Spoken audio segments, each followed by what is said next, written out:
The chipped mug warmed my hands, the tortilla doing little to soothe the icy dread that had settled in my gut. It had been 3 months since I first suspected, a gut feeling solidifying into chilling certainty with each passing day.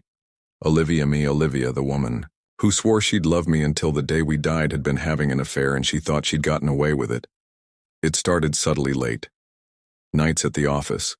A new, almost manic energy that replaced her usual quiet, contentment. Then came the unfamiliar, cologne lingering on her clothes, the hurried phone calls she took. In hushed tones, the increasingly frequent excuses for not spending time together. My instincts, honed over years of marriage, screamed betrayal. I'm not a detective, nor am I prone to fits of jealous rage. I'm a history professor, Amen, who values reason and evidence above all else, so I began my own quiet investigation. I wasn't looking for a dramatic confrontation. I wanted proof, cold facts to support the growing suspicion that had become a constant companion. I checked her phone bills discreetly, of course noting the unusually high number of calls to an unknown number. I monitored her online activity, discovering late-night chats on a social media platform I'd never heard of. It was a slow, painstaking process, each piece of evidence adding another layer of pain to the already fractured reality of my life. The final piece of the puzzle fell into place last week. I found a receipt tucked into her coat pocket, a receipt from a secluded lakeside hotel, a place we'd often talked about visiting together. The date on the receipt was 2 weeks ago, a date that coincided with one of her many late nights at the office. That's when the plan formed, a plan meticulously crafted, fueled by a potent mixture of hurt anger and a quiet, simmering desire for justice. For days, in meticulously gathered evidence, I took photos of text messages, screenshots of her online conversations, even downloaded copies of her emails. I wasn't just building a case against her, was building a case against the life we had. A life she was so casually dismantling. The man she was seeing, a lawyer named Daniel Blackwood, frequented the same upscale restaurants we did, a constant reminder of her deceit. It was a brutal, but necessary, process, one that stripped me bare, leaving only the raw, exposed nerve of betrayal. The note I left in her purse wasn't about anger or revenge. In the immediate sense, it was about dismantling her carefully constructed facade, her illusion of control. It was a carefully chosen selection of the evidence I'd collected, not all of it, just enough to shatter her world. Photo screenshots. The hotel receipt, all neatly arranged alongside a simple typed message. I know. I'd left it there Saturday evening and watched from across the street as she returned home. She opened the door, her usual brisk energy replaced with a tired slump. Then she saw the light left on in the living room. She went inside. I waited, the cold night air biting into me, the tension tightening in my chest like a coiled spring. After what felt like an eternity, I saw her emerge, her face pale, eyes wide, a single tear tracing a path down on her cheek. This wasn't the triumphant, self-assured woman who'd been living a double life.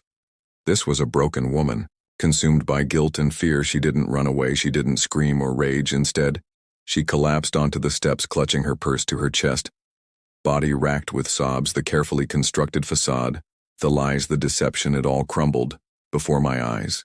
It was the most complete and utter collapse I had ever witnessed.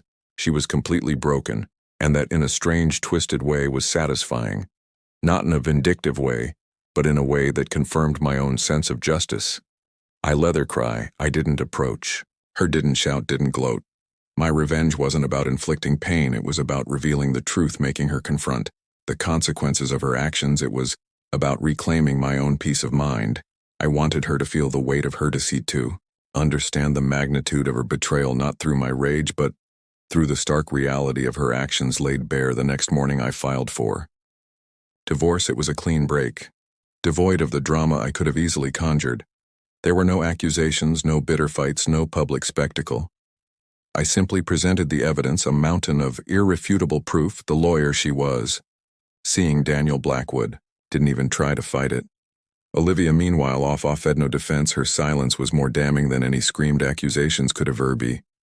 The legal process was swift and impersonal, a stark contrast to the emotional turmoil I had endured. The division of assets was fair. I didn't seek to punish her financially. I only wanted my freedom, a clean slate to begin rebuilding my life. The fallout from the affair extended beyond the legal ramifications. Her reputation, once carefully cultivated, was tarnished. Whispers followed her. Her carefully built social life imploding.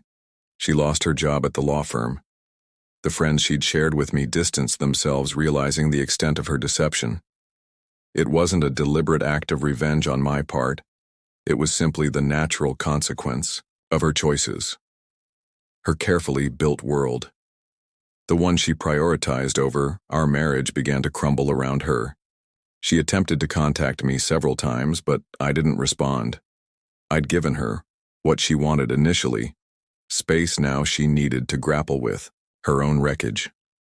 Alone, I wasn't interested in reconciliation, not after what she'd done.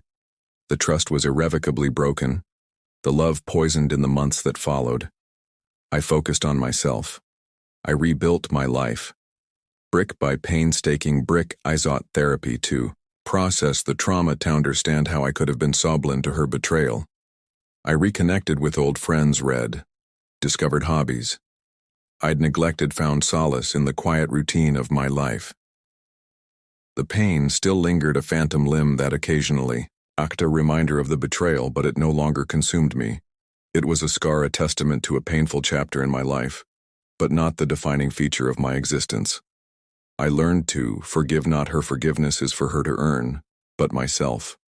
I forgave myself for no seeing the signs sooner, for allowing myself to be vulnerable to such profound deceit. I discovered a strength I didn't know I possessed, a resilience forged in the crucible of heartbreak and betrayal.